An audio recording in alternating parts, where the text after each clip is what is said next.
Una de las cosas que yo disfruto más al ser pastor es poder hablar con las personas, enseñar en cualquier escenario que Dios me permita hacerlo, pero hablar con las personas para que las personas crezcan en una comprensión que sea un poquito más fiel o más bíblica de quién es el Señor. Particularmente que el aprecio o la admiración que nosotros sentíamos por Él aumente, fruto de lo que estamos conociendo de Él. Eso es lo que yo más disfruto, lo que más me gusta hacer. Ustedes ya escucharon al pastor Cristian decir que dentro de 8 días empieza una nueva serie de predicaciones, es decir, hoy tenemos como un desconectado, ¿cierto? Un sermón que es medio así.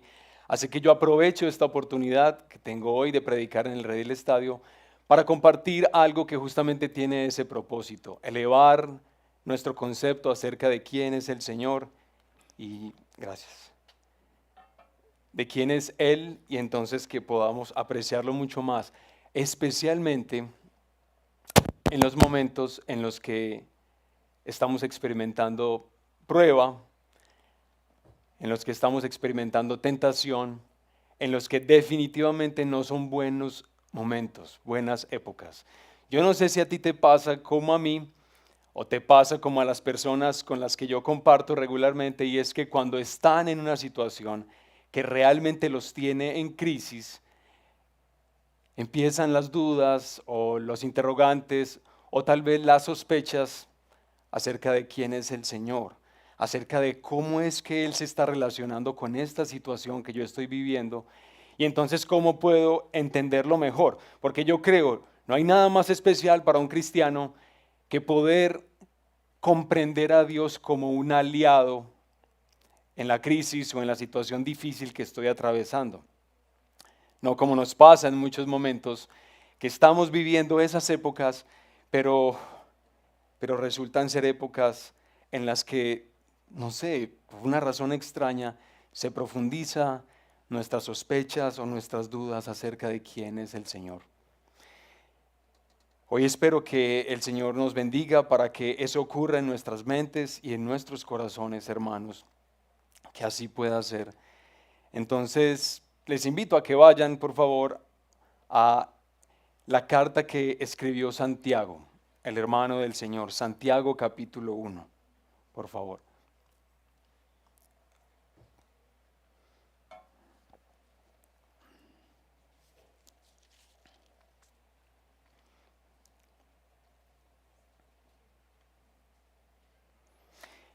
Santiago capítulo 1 y vamos a hacer lectura desde el versículo 12, aunque ese no lo vamos a profundizar mucho, pero vamos a leer desde el 12 hasta el versículo 18.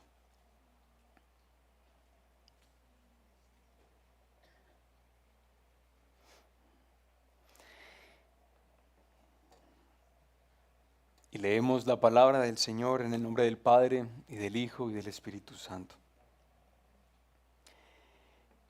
Bienaventurado el hombre que persevera bajo la prueba, porque una vez que ha sido aprobado, recibirá la corona de la vida que el Señor ha prometido a los que lo aman. Que nadie diga cuando es tentado, soy tentado por Dios, porque Dios no puede ser tentado por el mal y Él mismo no tienta a nadie, sino que cada uno es tentado cuando es llevado y seducido por su propia pasión. Después, cuando la pasión ha concebido, da a luz el pecado, y cuando el pecado es consumado, engendra la muerte. Amados hermanos míos, no se engañen. Toda buena dádiva y todo don perfecto viene de lo alto, desciende del Padre de las luces, con el cual no hay cambio ni sombra de variación. En el ejercicio de su voluntad, Él nos hizo nacer por la palabra de verdad, para que fuéramos las primicias de sus criaturas. Hasta aquí. Amén. Bueno, oremos al Señor.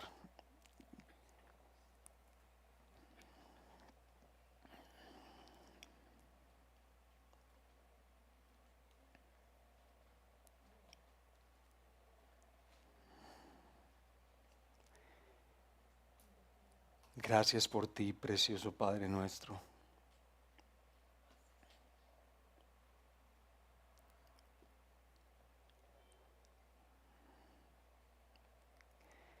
Qué incalculable privilegio el conocerte a ti. Que para ninguno acá, Señor, el conocerte a ti se convierta en una religión, en una práctica vacía y sin amor y sin pasión. Que escuchar tu palabra y conocerte más a ti no se nos vuelva, Señor, algo insulso, simple.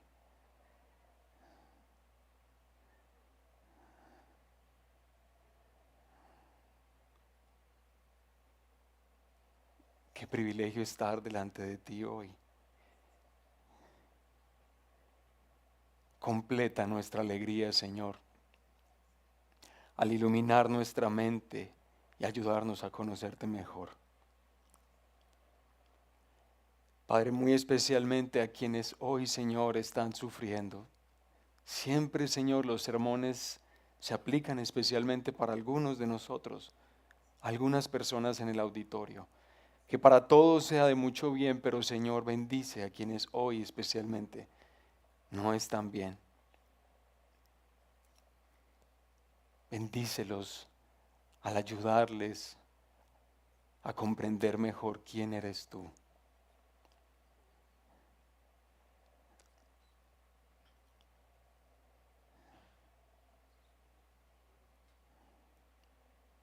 Gracias por estar con nosotros.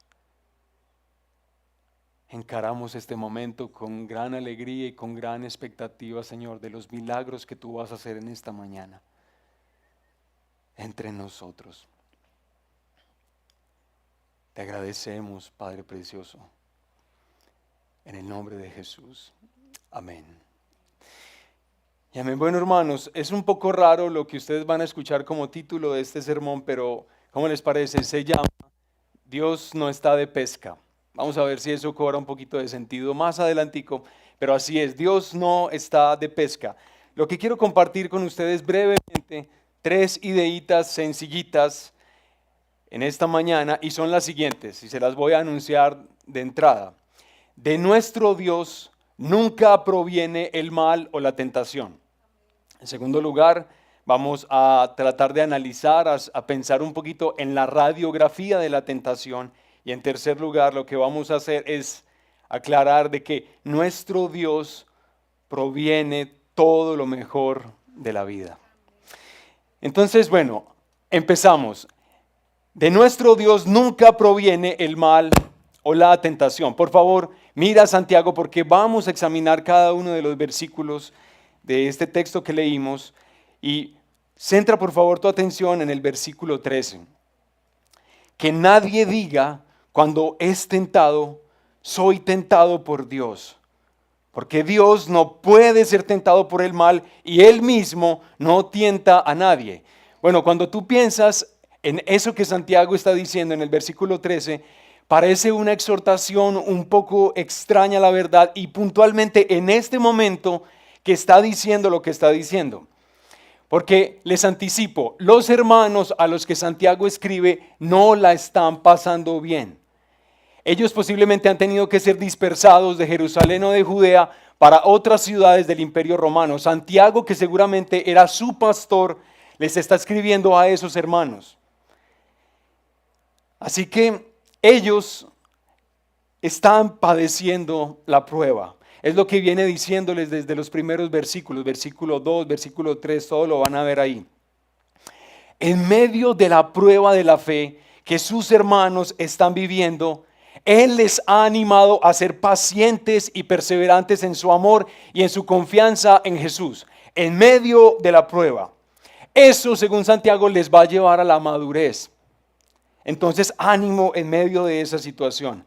Por ejemplo, a los hermanos de humilde condición que están viviendo la prueba, les recuerda que ellos deben tener siempre presente en su mente el gloriarse por el elevado llamado que Dios ha hecho de sus vidas. Ellos son hombres privilegiados. Pero también a los hermanos ricos que están padeciendo también la prueba, les recuerda, hermanos, que ellos no deben colocar su confianza en las riquezas, que valoren la prueba que están padeciendo. ¿Por qué? Porque sus riquezas son efímeras y frágiles y ellas no son dignas de nuestro amor.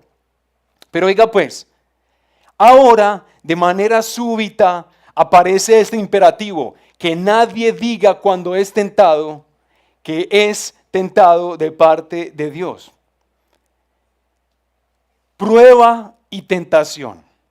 ¿Qué tiene que ver ambos conceptos, ambas ideas? ¿Cómo están relacionadas la prueba con la tentación, hermanos? Bueno, pues les cuento, hermanos y amigos, que Santiago está usando en el idioma original la misma palabra. La misma palabra que en español se traduce prueba y tentación para ellos es la misma en el idioma griego. Peirasmos, es exactamente la misma. Entonces nos parece un poco más raro lo que Santiago está diciendo, porque en un momento está diciendo, tengan por sumo gozo, alégrense, considérense bienaventurados, pero después dice, ojo, ojo, con llegar a interpretar o a decir acerca de lo que están viviendo algo que no deben pensar. Hay dos connotaciones distintas en la misma palabra que sí debemos tener por distintas y que definitivamente no debemos confundir. Por un lado, hermanos, está la prueba de nuestra fe. Y esa prueba de nuestra fe es algo bueno, como lo está diciendo Santiago. Es algo tan bueno que esa prueba nos va a enseñar a estar bajo Dios, es decir, a tener paciencia. Y esa paciencia va a hacernos perfectos en nuestra relación con el Señor. Es algo muy, muy bueno. Pero hay otra connotación que es tan negativa de esa prueba que se nos prohíbe relacionar a Dios con ella. Entonces, hermanos, cuando Santiago hace eso, lo que está haciendo es conservando o instruyendo a la iglesia en justamente la misma verdad que aprendemos del Antiguo Testamento. ¿Cuál? De que Dios claramente prueba a los hombres. ¿Tú recuerdas algún texto del Antiguo Testamento que menciona que Dios prueba a alguien? ¿Recuerda alguno? Abraham, muy bien, exactamente. Dios prueba a Abraham. También ustedes recuerdan que Dios prueba a Israel en el desierto. Pero el propósito que Dios se ha trazado al hacer eso es hacerles el bien, madurarlos, y todo eso motivado por el amor de Dios hacia los suyos. Pero oigan pues, de ninguna manera, para que caigan en pecado a través de la prueba que están atravesando.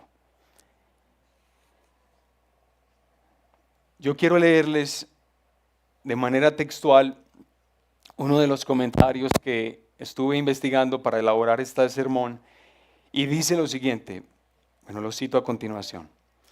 Los textos judíos distinguían entre los motivos de Dios para probar a la gente, es decir, buscar su bien, y los de Satanás, hacerlos fracasar. Y nosotros necesitamos también esa misma distinción. Hasta ahí la cita. Por este motivo es que nosotros en el idioma español conservamos dos palabras distintas para hablar como de lo mismo. Porque necesitamos hacer distinción porque ellas tienen connotaciones diferentes. Dios prueba a su pueblo, pero nunca lo tienta en el sentido de seducirlo al pecado. De Dios nunca proviene la tentación o el mal que puedes estar viviendo. Y Santiago mismo ya nos va a decir por qué. Lo puedes ver ahí. En primer lugar dice Santiago, ¿por qué eso no es posible? Porque Dios no puede ser tentado por el mal.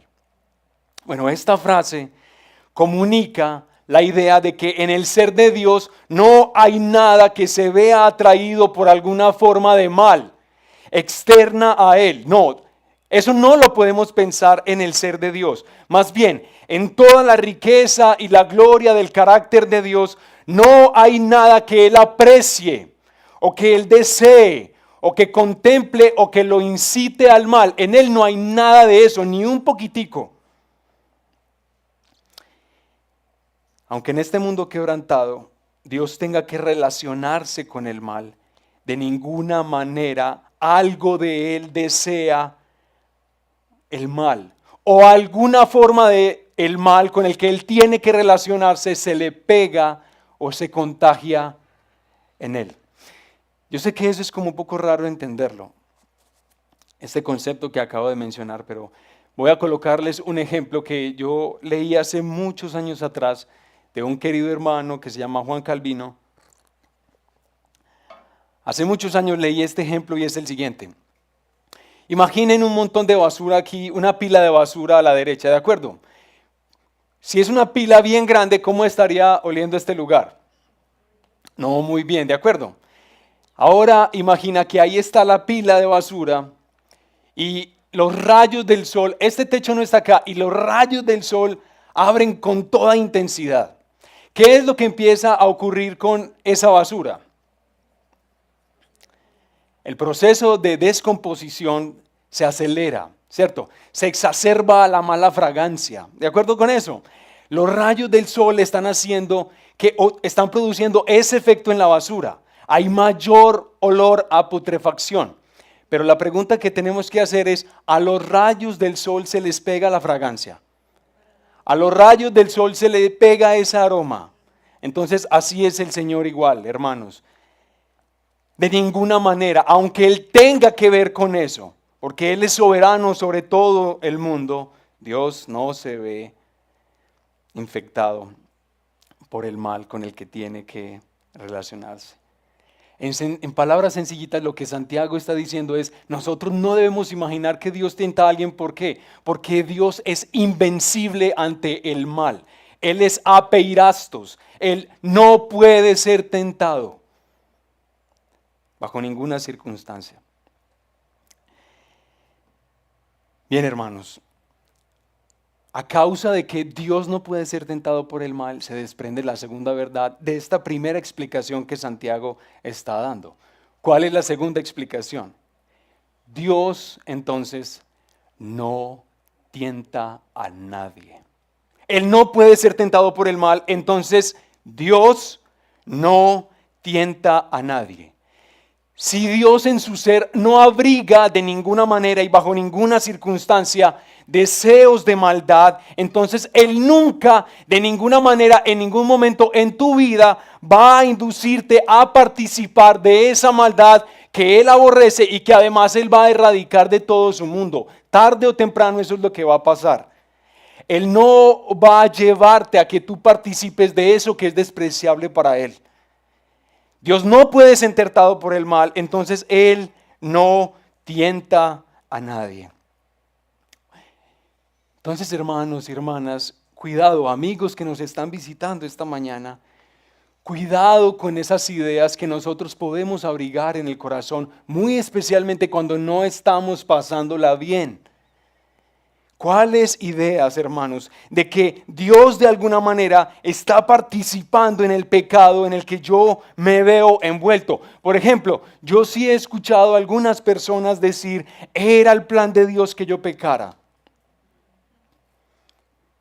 Hermanos, eso es, la teología es compleja, el ser de Dios es complejo, pero escucha lo que Santiago está diciéndonos. También podríamos llegar a pensar, esta tentación en la que Dios me metió me superó, no pude hacer nada. Esa tampoco sirve. Y yo lo que quisiera invitarles a pensar en este caso, hermanos, es que nosotros tal vez buscamos hacer eso, participar un poco a Dios de aquello en lo que nosotros hemos incurrido, responsabilizarlo a Él. Es como si cuando hacemos eso, lo responsabilizamos a Él un poquito, eso como que me ayudara a mí a autojustificarme un poquito más y no sentirme como tan culpable. Pero hermanos, los que estamos aprendiendo el evangelio verdadero en esta iglesia local, ya entendimos que nosotros no tenemos necesidad de autojustificarnos en ningún momento. ¿Para qué? Es mejor entender que Dios es santo, como ahora el Salmo 99 nos lo estaba repitiendo insistentemente. No es una buena idea culpar a los demás por el pecado que tú decidiste vivir, en el que decidiste participar, pero es mucho peor, es peor idea involucrar o hacer partícipe a aquel que va a erradicar todo indicio y toda presencia de mal en su querido mundo, en su querida tierra. Bueno, pero entonces si esto es así, si Dios no está metido en las tentaciones que van a llevarme a mí justamente a pecar, Dios no está metido en eso, entonces ¿cómo nosotros podemos explicar la fuerza de la tentación y la fuerza del mal? Porque realmente quienes sentimos eso, reconocemos su poder y nos imaginamos, esto es tan poderoso que tiene que ser un poder como el de Dios. Entonces, ¿cómo explicamos de manera alternativa la fuerza de la tentación y el mal sin hacer partícipe a Dios de eso feo que se vive en este mundo? Bueno, ahí es donde Santiago pasa a hacer la radiografía de la tentación que les dije ahora, era el segundo punto que quiero compartir contigo hoy. ¿Qué es lo que Santiago está a punto de hacer? Y ya vamos a leer los versículos en esta radiografía de la tentación. Es como lo siguiente, imagínate que tú me dices a mí, ¿sabes qué, Ronald? Tengo dolor en el diente, en la muela. Y yo te pregunto, ve, ¿por qué tienes dolor en la muela? ¿Qué te pasó? Ah, es que me estaba chupando un bombón y lo mordí un poquito y me quedó doliendo el diente. Y entonces, pues, yo tengo una esposita que es odontóloga, algo he aprendido de ella. Entonces, mi esposa, que me ha enseñado cositas, me dice que cuando uno tiene un dolor en la muela y es persistente y es fuerte, pues es mejor hacerse una radiografía, aunque nada se vea exteriormente, ¿de acuerdo? Entonces yo te recomiendo, ¿sabes qué? El bombombún, yo no sé si simplemente chupando bombombún y mordiéndolo te genere el dolor que estás sintiendo. ¿Por qué no te haces una radiografía? ¿Qué haces tú? Ah, bueno, listo, está bien. Voy a hacerme la radiografía. Tú te haces una radiografía y lo que la radiografía hace es visibilizar algún proceso que tu diente está experimentando y que genera el dolor que le estabas adjudicando al bombombún. Resulta que tienes caries. Lo único que hizo el bombombún fue desatar un poquito más ese dolor. ¿Qué es lo que va a hacer? La radiografía entonces te deja ver más claramente las cosas. Así, hermanos, Santiago va a develarnos a continuación las operaciones internas de la tentación. Cuando tú y yo somos tentados. Leamos por favor juntos versículo 14 y 15. ¿Qué dice ahí este querido siervo del Señor? Entonces Dios no tienta a nadie, recuerden eso. Versículo 14. Sino que cada uno es tentado cuando es llevado y seducido. Oigan esas palabras. Llevado y seducido por su propia pasión. Después, cuando la pasión ha concebido, da a luz el pecado, y cuando el pecado es consumado, engendra la muerte. Engendra la muerte. Bueno. En primer lugar, la explicación que hace Santiago de esas operaciones internas no deben pasar por alto el hecho de que la tentación es una experiencia universal y que también tiene particularidades. Es decir, nadie en este lugar puede decir que no sabe qué es eso. No sabe qué es ser tentado. Pero ninguno de nosotros o todos nosotros al mismo tiempo no necesariamente coincidimos con la misma manera en la que somos constantemente tentados. Tiene sus particularidades. Yo me veré tentado por cosas que tal vez para ti son una bobada. Y tú me contarás a mí algunas cosas que te tientan seriamente en tu corazón y yo digo, no lo entiendo, pero seguramente es verdad. Estás siendo profundamente tentado. Por ejemplo, el olor a licor, que no solamente puede resultar como rico, sino que desata un montón de cosas en el corazón. Robar un lápiz.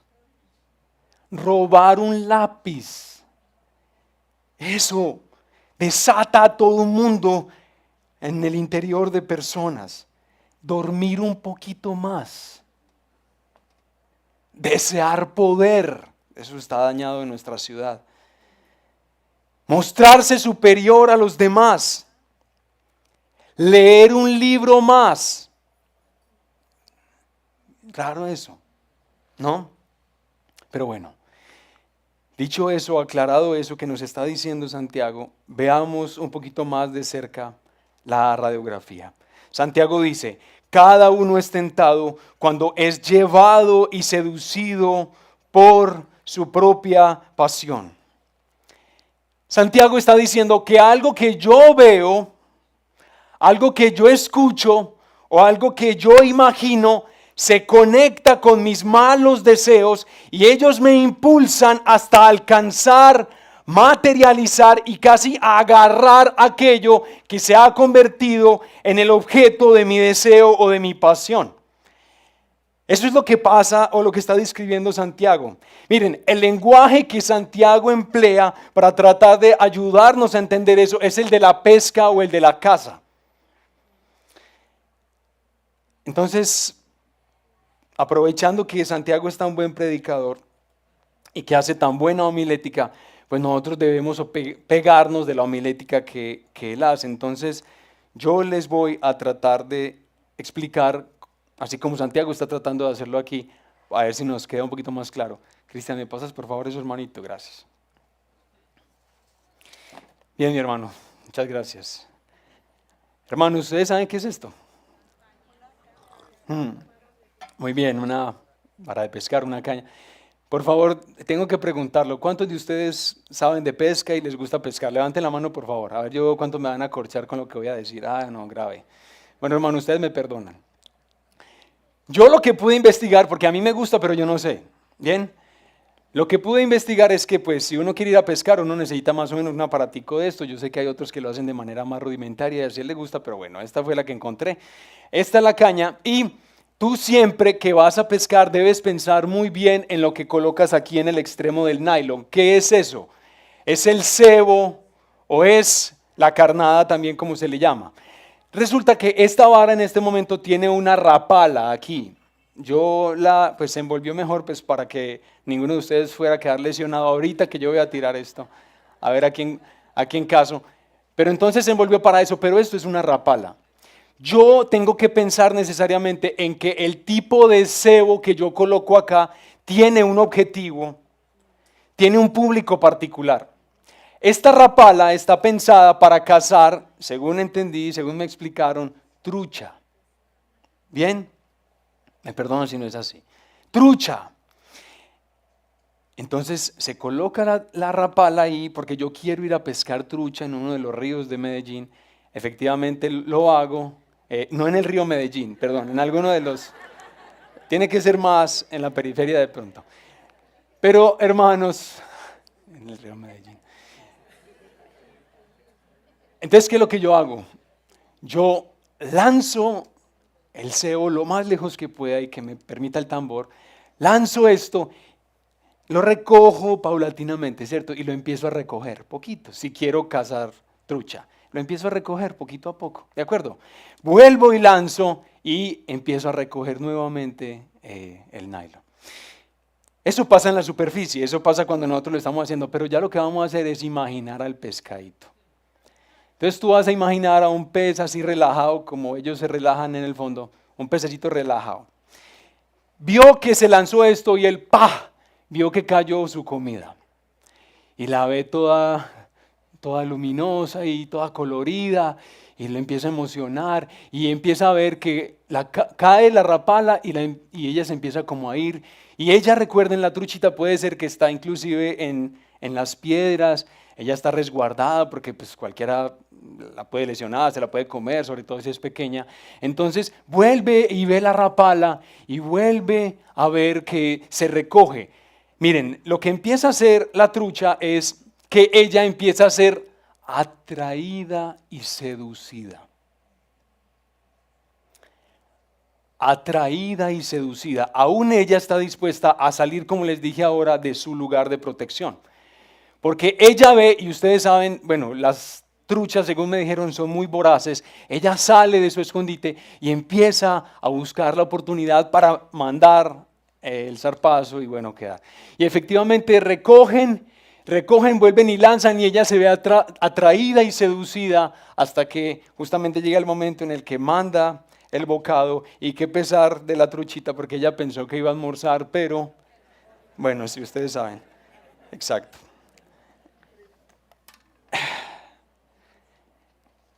Hermanitas y hermanitos, esa ilustración que Santiago está dando de la pesca, hermanos, nos ayuda a entender el punto principal que Santiago está tratando de enseñarnos acá. El mal que hay en nuestro interior, nos arrastra hacia aquello que desea sin importar nada. Y de la misma manera que el pescadito, somos ¿qué? Atraídos y seducidos, arrastrados hacia aquello que, como él mismo lo dice, miren, él pasa de hacernos pensar en la pesca a hacernos pensar en un lugar como de parto, en una sala de parto. ¿Qué es lo que pasa cuando se enciende mi pasión? Yo soy arrastrado y seducido hacia eso, hermanos. Después de eso, esa mala pasión queda embarazada, da a luz el pecado y después de eso engendra la muerte. Y nosotros pensamos que no es tan serio, pero engendra la muerte. Es doloroso, es miserable y es deshumanizante la materialización del mal en nuestras vidas, en todas sus presentaciones y en todas sus formas, del mal que hay en nosotros. Otra vez, hermanos y amigos que nos están visitando, nada más, por favor, nada más de decir, es que yo necesitaba plata, urgentemente, yo necesitaba esa plata, por eso acepté ese negocio turbio. Nada más de pensar que es el bombombón. Algo aquí se conecta con algo que está afuera y se desata todo un mundo en mi interior. Por favor, hermanos, con humildad se los digo y con mucho respeto, tengan cierta consideración cuando dicen o cuando llegamos a decir, es que a mi esposa, a mi esposo me tenía abandonada o abandonado. Y por eso yo acepté esa aventura con ese compañero o esa compañera de trabajo. Hermanos, nada de echarle la culpa a la teología de la prosperidad. Es que yo en la iglesia a la que asistía antes nos enseñaban de la prosperidad y entonces la teología de la prosperidad que me enseñaron me volvió codicioso. No, mis hermanos. Esta radiografía que Santiago está haciendo aquí nos muestra lo oscuro. Miren, negro, lo más negro que tú has visto. Eso es la clase de oscuridad que puede haber en el corazón humano, que se desata cuando nos vemos envueltos en la tentación.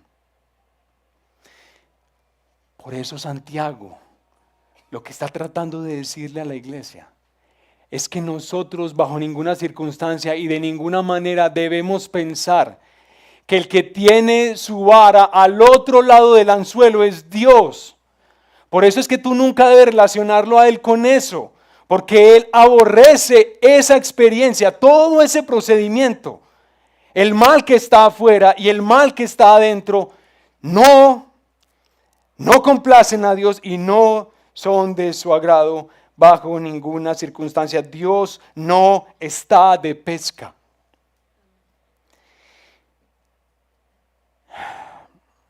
Es más, hermanos, hay que decirlo también.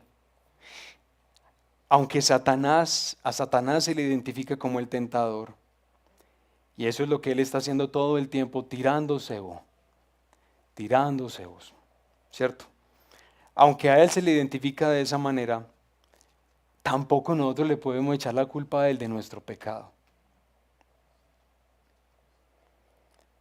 Tampoco.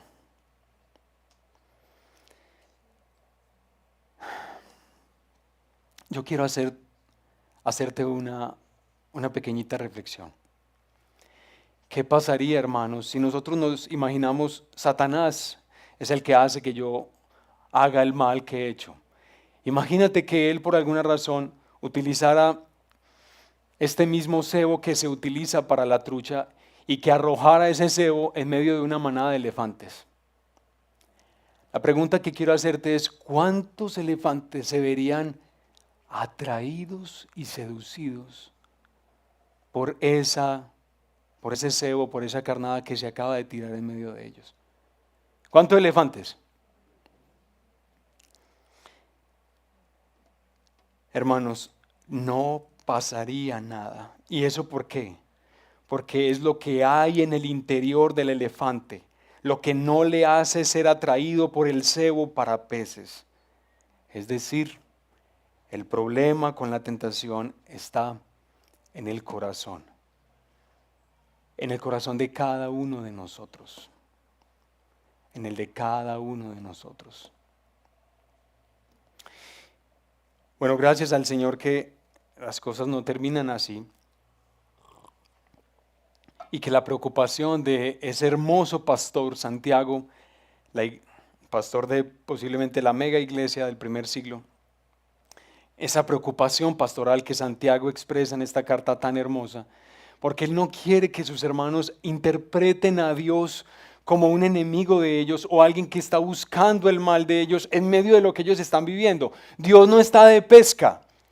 Más bien lo que pretende Santiago es ayudarles a ver el Dios con el que ellos cuentan en medio de la prueba que están experimentando, ellos y nosotros el día de hoy. Entonces, después de decir que de nuestro Dios no proviene el mal ni la tentación, después de hacer la radiografía de la tentación, ahora Santiago entonces va a pasar a mostrarnos que de nuestro Dios más bien proviene todo lo mejor de tu vida. Y por favor lee el versículo 16 al 18, nuevamente lo hacemos. 16 al 18 dice: amados hermanos míos, no se engañen. Toda buena dádiva y todo don perfecto viene de lo alto, desciende del Padre de las luces, con el cual no hay cambio ni sombra de variación. En el ejercicio de su voluntad, Él nos hizo nacer por la palabra de verdad, para que fuéramos las primicias de sus criaturas. Esto no es verdad, lo primero que nos ha dicho, pero esto sí es verdad. Y así es como debes entender a Dios en medio de lo que vives. Así como Él está enfatizándolo. Bueno, antes de profundizar en el carácter del Dios en quien confiamos, en medio de nuestras pruebas, las que ellos estaban viviendo y las que nosotros vivimos hoy, hermanos, Santiago nos llama a no permanecer en el engaño de atribuir a Dios algún tipo de mala intención sobre nuestra vida. Insiste en que quitemos eso, renovemos nuestra forma de pensar acerca del Señor. Él no es el que tiene su mano al otro lado del cebo. Por favor, una vez más insiste Santiago. Y después de eso, aquí nos da una hermosa descripción del Dios que amamos y en quien confiamos. Versículo 17, básicamente lo que Santiago dice ahí es que el Señor, que ellos seguían y que nosotros en esta iglesia local seguimos también, nuestro Dios es más bien el dador de todo lo bueno. Él sí es este Dios. Miren, hermanos, en cualquier rincón de este mundo y extendido a todo el género humano, todo lo hermoso, todo lo bueno que nosotros disfrutamos, ¿qué cosas? Los talentos. ¿Ustedes cómo les pareció París ahorita? Los Juegos Olímpicos. Yo no sé, no hablemos de la inauguración, hablemos de lo otro. ¿Cómo les pareció? Sinceramente uno se queda boquiabierto. ¿Cómo es posible que alguien es capaz de hacer eso? ¿Cómo es posible que alguien es capaz de hacer eso en ese tiempo? ¿Cómo es capaz alguien de mostrar tal destreza? A uno lo llenas de admiración y de asombro. Eso, pero no solamente los talentos, sino los paisajes que nosotros contemplamos en este mundo. Los amores que Dios nos permite disfrutar entre nuestras hermanas, hermanos, con nuestro esposo, nuestra esposa, con nuestra familia. Las canciones que se componen en este mundo, que son hermosas y que son realmente honrosas para todo el género humano. Los desarrollos tecnológicos, científicos, los servicios a los que nosotros nos vemos expuestos y que mejoran nuestra vida. Todo lo bueno que hay en esta tierra tiene una procedencia divina. Tú no debes pensar algo distinto a eso. Todo lo bueno que cualquier persona recibe, cristiana o no cristiana, proviene de Dios. Él es el que da eso. Toda donación perfecta que este mundo recibe y que hace de este mundo un lugar mejor debe atribuirse a nuestro Padre, así otros no lo atribuyan. Nosotros sí lo hacemos con todas las cosas que ocurren. Él es el creador del sistema solar, casi como nos lo está haciendo pensar Santiago. Él es el creador de todo el universo restante y Él está buscando hacerle el bien a su mundo. Así que de ninguna manera nosotros debemos entender a Dios como alguien egoísta o alguien indiferente al bienestar de toda la creación. Así Él vaya a traer juicio sobre la maldad de los hombres. Dios es bueno. Eso es parte de la doctrina de la providencia de Dios con todo el género humano. En vez de creer que Dios es indiferente a las cosas hermosas que pasan en este mundo, nosotros más bien debemos pensar acá en nuestra mente que Dios es el que ha dado dones y sigue dando dones hermosos aún a personas que no gozan de los efectos redentores de la obra de Jesucristo. Aunque alguien no sea cristiano, sigue recibiendo del Señor el bien que nosotros vemos que esa persona disfruta. Proceden desde Él. Pero no solamente Santiago dice que Él es el dador de todo lo bueno, también Santiago dice que Él no varía en su generosidad y liberalidad. El Señor, a quien nosotros servimos, amamos y seguimos, no sufre fluctuaciones en su carácter. Él no es como la ola del mar que es llevada de aquí para allá, o Él no es como algunas luminarias que varían en su intensidad por efecto de eclipses o de fases. Dios no es así. Nosotros podemos confiar en lo que Él es. Él no dejará de ser el Dios que se describe en las páginas de las Escrituras y muy especialmente se nos revela en su Hijo Jesucristo. Él es el Dios en quien nosotros confiamos también en la prueba. No en el que desconfiamos o censuramos o sospechamos. Es el Dios estable que persigue el bien para los seres humanos. Sobre todo hace que el sol salga esta mañana, ¿no? Pero Santiago no solamente dice eso, sino que además, y esta es la parte más linda, para mí fue la más linda, versículo 18, dice, en el ejercicio de su voluntad, Él nos hizo nacer por la palabra de verdad, para que fuéramos las primicias de sus criaturas. Santiago primero hace pensar a sus hermanos en todo el género humano. Dios es el dador de todas las cosas buenas, pero ahora de manera particular, Él ha mostrado un amor especial hacia estas personas sobre las que Él produjo nacimiento por la palabra de verdad. Entonces Santiago dice, hermanos, las personas no creyentes deberían tener miles de razones para descubrir que Dios es infinitamente bueno. Pero nosotros debemos erradicar cualquier tipo de sospecha acerca de Él, porque Él no solamente nos trae todo el bien y Él es estable en ese deseo y en esa voluntad, sino que además Él nos trajo el milagro de la salvación a todos los que confiamos en Él, a su pueblo. Y describe varias cosas. Primero, en el ejercicio de su voluntad. Dios, tienes que pensar en esto, Dios decidió que tú participaras de un bien mayor al que muchos hombres y mujeres van a participar de este mundo. Tú fuiste escogido por Él para heredar la vida que el Hijo trae, el Hijo de Dios, Jesucristo. En el ejercicio de su voluntad, Él deseó que tú conocieras la vida y nacieras de nuevo. Eso no es hecho por alguien que tiene buena voluntad sobre ti. ¿No te parece eso? ¿No te parece, además de hacer esto, darte un significado tremendo para que fuéramos las primicias de sus criaturas? Qué frase tan hermosa, la deberíamos resaltar.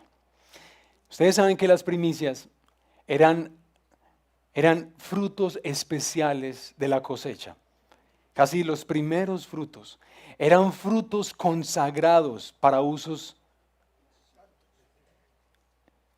muy honrosos, santos, consagrados, apartados. Esos eran las primicias. La forma en la que Santiago entiende la iglesia es que la iglesia son las primicias.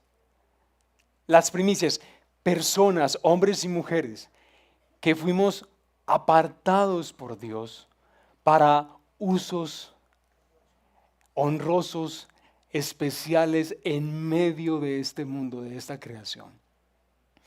Y que nosotros fuimos las primicias de sus criaturas. Una forma en la que este texto un poquito raro en el idioma original nos ayuda como a entender algo. Es como si nosotros, hermanos, al ser las primicias, fuéramos hechos los primeros de la nueva creación. La nueva creación que Dios inauguró en su Hijo Jesucristo, que está por materializarse en cielos nuevos y tierra nueva, ha recibido primicias, los primeritos, los especiales, los consagrados, los que van a poblar ese cielo nuevo y esa tierra nueva. ¿Quiénes son esos? La iglesia, el pueblo, nosotros. Es decir, nosotros estamos destinados para que en este mundo presente y en la era venidera, es decir, cielos nuevos y tierra nueva, tengamos usos, propósitos elevados, trascendentes, significativos. Pero es que nosotros, eso es lo que Él ha hecho de ti y de mí. Algo extraordinario, porque yo sé que yo soy una primicia de esa nueva creación. Porque un hombre como yo dice que aprendiendo a confiar en Dios. Eso sí es un recontramilagro. No porque fuera ateo, básicamente porque soy pecador. Yo confiar en el Señor, yo estar dispuesto a sufrir muchas cosas por causa de Cristo. Claro, es que soy una nueva creación, con todo lo pecador que soy, pero ya soy una nueva creación. Eso es lo que Dios ha hecho de mí. Es decir, hermanos, Santiago está tratando de decirnos, Dios es espectacular. No pienses que Él no es tu aliado cuando estás en la prueba y que tu prueba no se convierta en el paso a la tentación que va a ceder y dar lugar al mal. Dios está, por el contrario, ahí para soportarnos, para alentarnos, para animarnos, para ofrecernos de lo suyo en medio de la tentación. En medio de ella, no como alguien que la promueve, que la estimula, que la busca para nosotros. Hermanos, nosotros ¿cómo sospecharíamos de del Dios que nosotros amamos y a quien estamos conociendo, si Él dio a su Hijo Jesucristo. Él dio lo más preciado,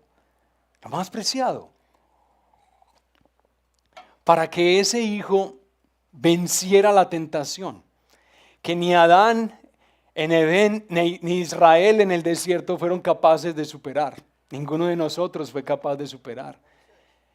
¿Cómo nosotros dudaríamos de alguien que envía a su Hijo Jesucristo para que Él triunfe sobre lo que nosotros hemos fracasado, sobre la tentación, para que su victoria sobre la tentación nos sea contada a nosotros y ahora nosotros tengamos vida, esperanza, a través de qué? De una muerte. Dios envía a su Hijo Jesucristo para vencer, prevalecer, triunfar sobre la tentación y para morir por todo el mal que la tentación ha traído a este mundo. ¿Cómo dudaremos de Él, hermanos? ¿Cómo dudaremos de Él? Pues eso es lo que yo desearía, mis hermanas y mis hermanos, amigos que tal vez no aman aún a Jesucristo, que no lo conocen. Eso es lo que yo desearía para ti.